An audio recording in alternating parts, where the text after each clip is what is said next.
अस्सलाम वालेकुम, नमस्ते, सत श्री अकाल। कैसे हैं आप सब लोग? Welcome back to my channel. मैं हूं शायना और आज से मैं आपके साथ एक बहुत ही अमेजिंग सीरीज़ शुरू करने वाली हूं जो कि डेफ़िनेटली आप लोगों को बहुत पसंद आएगी। और वैसे तो मैं अपनी खुद की सक्सेस स्टोरी आपके साथ शेयर करती आई हूं आज तक, लेकिन अभी मैंने सोचा है कि मैं आपके साथ कुछ और स्टोरी शेयर करूंगी लॉ ऑफ अट्रैक्शन की, कि जिन जिन लोगों ने अपनी लाइफ में लॉ ऑफ अट्रैक्शन यूज़ करके कुछ चीज़ें मैनिफेस्ट की है, अपनी लाइफ को बेटर बनाया, तो वो सक्सेस स्टोरी मैं आपके साथ शेयर करूं ताकि आप लोगों का जो बिलीव है वो और ज़्यादा स्ट्रॉन्ग हो सके। और जब आपका बिलीव स्ट्रॉन्ग होगा तो आप भी अपनी लाइफ में बहुत ही ब्यूटीफुल चीज़ें मैनिफेस्ट कर पाएंगे। तो मैंने अभी कुछ दिन पहले एक बुक मंगाई है सीक्रेट की, जो कि रोंडा बर्न है, उन्हीं की ये बुक है और उसका टाइटल है how the secret change my life, यानी कि सीक्रेट ने मेरा जीवन कैसे बदला।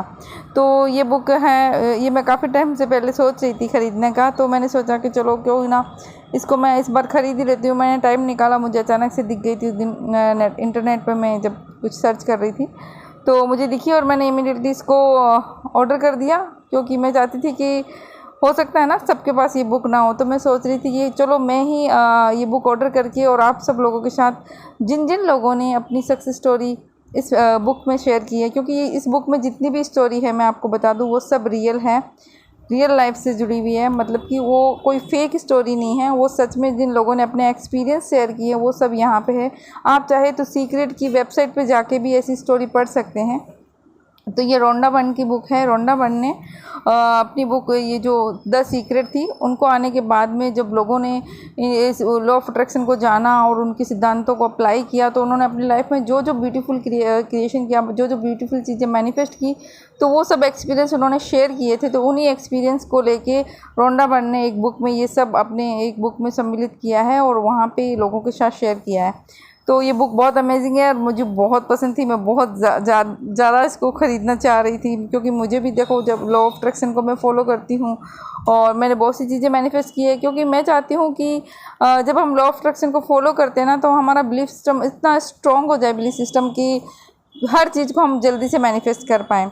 और ये तभी पॉसिबल है कि जब हम अपने माइंड को इस तरीके से प्रोग्राम कर लें और ना हम कम से कम एक सक्सेस स्टोरी ज़रूर पढ़ें, ताकि हमारा जो माइंड का है उसका रीप्रोग्रामिंग हो सके और ये जो लॉ ऑफ अट्रैक्शन है इस पे हमारा जो बिलीव है और ज़्यादा स्ट्रॉन्ग हो सके।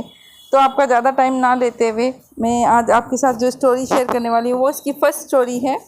तो इसमें बहुत सारी स्टोरी दी हुई है वैसे तो मैं आपके साथ रोज़ एक स्टोरी शेयर करूँगी और आप लोग भी ज़रूर बताना कि आपको ये सीरीज़ कैसी लग रही है। अपने प्यारे प्यारे कमेंट करके मुझे ज़रूर बताना, क्योंकि मैं चाहती हूँ कि अगर मैं आपके साथ ये स्टोरी शेयर कर रही हूँ तो आप भी अपना फीडबैक ज़रूर दें कि आपको कैसा लग रहा है। तो आज मैं जो आपके साथ फर्स्ट स्टोरी शेयर करने वाली हूँ वो है स्टीवी वंडर की।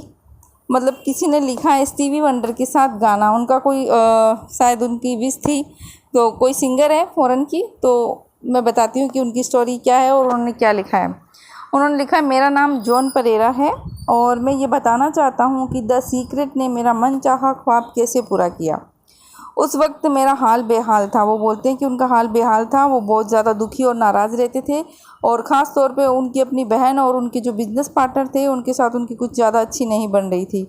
तो उनकी बहन ने उनको बार बार द सीक्रेट फ़िल्म देखने को कहा था। तो पहले तो कुछ टाइम तक वो उसको इग्नोर करते रहे, फिर एक दिन उन सब ने मिल के वो फ़िल्म को देखा। फिर उस फिल्म देखने के बाद वो जो थे उन्होंने सोचा कि चलो इसमें जो भी बताया गया है उसको अप्लाई करके देखते हैं। उन्होंने इस चीज़ का निर्णय लिया। फिल्म देखने की वो कह रहे हैं कि 2 दिन के बाद जब वो जिम में अखबार पढ़ रहे थे तो उसमें लिखा था कि 22 अक्टूबर को स्टीवी वंडर का संगीत समारोह होने वाला है। उस दिन वो कह रहे हैं कि मेरा जन्मदिन था और उन्होंने अपनी बहन से बोला कि ये लो, मैं न सिर्फ उनसे मिलूँगा बल्कि उनके साथ गाऊँगा भी। तो उन्होंने हर एक को बताया कि मैं जॉर्ज बेंसन से मिल चुका हूँ और उनकी बैंड के साथ में पार्टी में गया हूँ। अब सबके मुखिया स्टीवी के साथ भी मैं गाने वाला हूँ। उन्होंने पहले से ही डिक्लेयर कर दिया। मतलब वो सब ऐसे एक्ट करने लग गए कि हाँ ये सब सच में हो रहा है। उन्होंने इस चीज़ को बड़े दिल से बिलीव किया कि हाँ ये सब सच में हो रहा है। तो लेकिन सब लोगों ने उनको ये सोचा कि ये इनका दिमाग घूम गया। मतलब जैसे होता है ना, लोग बिलीव नहीं करते हैं, तो उनका किसी ने बिलीव नहीं किया। लेकिन फिर भी उन्होंने क्या कहा, उन्होंने अपने जो डिसीजन था, अपनी जो वाइब्रेशन थी उसको चेंज नहीं की और उन्होंने ये चीज़ अपने भाई के साथ भी शेयर की। तो वो अपने भाई के पास गए तो उन्होंने कॉफ़ी वगैरह पिलाई, तो अपने भाई को भी उन्होंने बोला कि वो टीवी पर मैं ना इस टीवी के साथ गाने वाला हूँ। तभी क्या कि उनके भाई जो थे वो टीवी पे कुछ देख रहे थे। तो जब वो अपने भाई के पास कमरे में गए मतलब कॉफ़ी लेके, तो स्क्रीन पे उनका एक दृश्य रुका जिस पे लिखा हुआ था, जीते स्टीवी वंडर के साथ मंच पर गाने का मौका। तो वो कहते हैं मुझे यकीन ही नहीं हुआ कि मतलब ये मैं तो सिर्फ ऐसे वो एज्यूम कर रहे थे ना कि हाँ उन्होंने तो सिर्फ ऐसे ही बोल दिया था कि हाँ मैं उनके साथ सिर्फ मिलूँगा नहीं, उनके साथ गाना भी गाऊँगा। और यही चीज़ देखो यूनिवर्स ने कितनी जल्दी उनके लिए मैनिफेस्ट कर दी, क्योंकि उनका बिलीव इतना अच्छा था, उनकी वाइब्रेशन हाई थी। फिर वो कहते हैं कि मैं घर पहुंच के अपनी जो भी उनकी एंट्री वगैरह या फॉर्मेलिटी होती है उन्होंने वो भेजी। और आवेदक भी जो थे वो उन्होंने बोला था कि जो भी आवेदक जो करने वाले हैं पर भी अपनी भेजने वाले एंट्री, उनको मतलब थोड़े बहुत 20-25 शब्दों में कुछ लिखना था कि वो उनके साथ क्यों गाना चाहते हैं। तो ऐसे ऐसे करके उन्होंने अपनी जो भी फॉर्मेलिटी थी वो कर दी। और फिर उनका कुछ टाइम तक क्या कुछ जवाब नहीं आया, तो उनको लगा शायद मुझे दोबारा भेजना चाहिए। लेकिन फिर क्या होता है कि वो किसी वजह से भेज नहीं पाते हैं, ठीक है। लेकिन वो अपने आप को कहते हैं कि नहीं कोई बात नहीं, मैंने अगर भेज दिया तो मुझे पूरा यकीन है कि मेरे को ज़रूर ये चांस मिलेगा ही मिलेगा। मतलब उनका बिलीव सिस्टम ये हो गया था, है ना। फिर उसके बाद क्या होता है, 1-2 सप्ताह के बाद वो कहते हैं कि मैं अपने कुछ फ्रेंड्स के साथ था, तो मैंने अपने दोस्त से कहा कि तुम्हें पता है कि मैं स्टीवी वंडर के साथ गाने वाला हूँ। तो उनके फ्रेंड भी ने भी एज़ यूजुअल उसको मतलब ऐसे सोचा कि हाँ ये पागल हो गया है, उसकी बात पे विश्वास नहीं किया। फिर अगले दिन क्या हुआ कि वो कहते जब मैं काम के बाद घर लौट रहा था तो मैंने अपनी बहन से पूछा कि उसके साथ गाते समय मुझे क्या करना चाहिए। अब देखिए यहाँ पे वो क्या कर रहे हैं, एक्ट एज इफ कर रहे हैं, है ना। जैसे मैंने एक आपके साथ एक टेक्निक से शेयर की थी, एक्ट एज इफ की। जैसे कि हमारी जो भी विश होती ना, हम पहले से ही ऐसे एक्ट करते हैं जैसे कि वो हमारे साथ हो चुकी है या वो हो रही है। तो ये ऐसे ही एक्ट कर रहे हैं। और इन्होंने अपनी बहन को बोला जैसे कि इनको मतलब चांस मिल गया, और बोलते हैं अपनी बहन को कि मुझे उनके साथ गाना गाते समय क्या करना चाहिए, मतलब जैसे होते हैं ना क्या करना चाहिए, कैसे कपड़े पहनना चाहिए, ऐसे वो डिस्कस करने लगे जैसे कि उनको चांस मिल चुका है। तो वो एक्ट एज इफ़ यहाँ पे एक टेक्निक कर रहे थे, नोइंगली या अननोइंगली, ठीक है। फिर तो उनकी बहन ने कहा कोई नहीं जो भी है आप अपना टाइम ज़रूर लेना, ऐसे बात कर रहे थे। फिर क्या होता है कि उनके पास एक जो उन्होंने एंट्री भेजी थी उनके पास एक दिन फ़ोन आता है कि भाई आपने कोई जॉन परेरा बोल रहे हैं, आपने एंट्री भेजी थी। तो उन्होंने बोला हाँ। तो बोलते कि आपको बधाई हो, आपको चुना गया, मतलब आप विनर हो उस चीज़ के लिए, जो भी कंपटीशन हुआ था उसके लिए आप विनर हो, आपको ही वो चांस मिला है। तो मतलब वो इतना खुश हुए, और वो उनके मुंह से मतलब एक कहते हैं ना खुशी से चीख सी निकल पड़ी थी। और वो अब सबके साथ शेयर किया उन्होंने, अपने मम्मी पापा अपने दोस्तों के साथ शेयर किया। और वो इतना खुश हुए कि वो मतलब उनको बिलीव ही नहीं हुआ, मतलब बिलीव उन्होंने किया था लेकिन वो एक एक्ट एज इफ कर रहे थे। लेकिन जब वो चीज़ उनके सामने से आई ना तो बहुत ज़्यादा खुश हुए थे।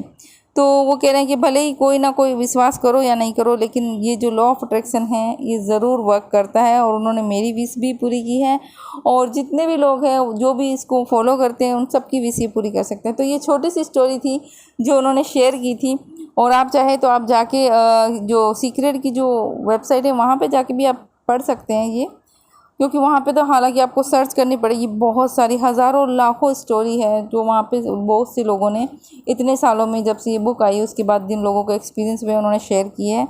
तो ये छोटी सी स्टोरी थी। तो इसमें बस इन्होंने क्या किया था, इन्होंने बस अपनी बिलीव किया और एक डिक्लेयर कर दिया कि हाँ मैं बस गाने वाला हूँ। और इन्होंने लोगों की जो नेगेटिविटी को अपने ऊपर नहीं लिया और अपने तरफ से एक्ट एज इफ करते रहे कि हाँ अगर मैं उनके साथ गाऊंगा तो मैं क्या कपड़े पहनूंगा, मैं कैसे जाऊंगा, कैसा दिखूंगा, क्या बात करूंगा। तो ये क्या कर रहे थे, एक्ट एज इफ टेक्निक कर रहे थे। ये अपने माइंड को बोल रहे थे कि हाँ मेरे को तो बस चांस मिल चुका है। ये पहले से ही उस चीज़ को जी रहे थे। हम बोलते हैं ना जब भी हम कोई चीज़ मैनिफेस्ट करना चाहते हैं तो हमें उस चीज़ को फील करना होता है जैसे वो हमारी लाइफ में आ चुकी है। तो ये चीज़ इन्होंने पहले से ही करना स्टार्ट कर दी थी।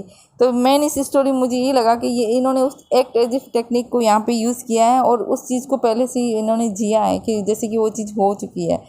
तो ये स्टोरी थी। आई होप आपको अच्छी लगी होगी। अच्छी लगी हो तो आप ज़रूर लाइक कर देना, शेयर कर देना और कमेंट करके ज़रूर बताना कि आपको कैसी स्टोरी लगी और मुझे ये और ज़्यादा आपके साथ शेयर करनी चाहिए नहीं चाहिए करनी चाहिए। आप ज़रूर बताना, मुझे बहुत अच्छा लगेगा।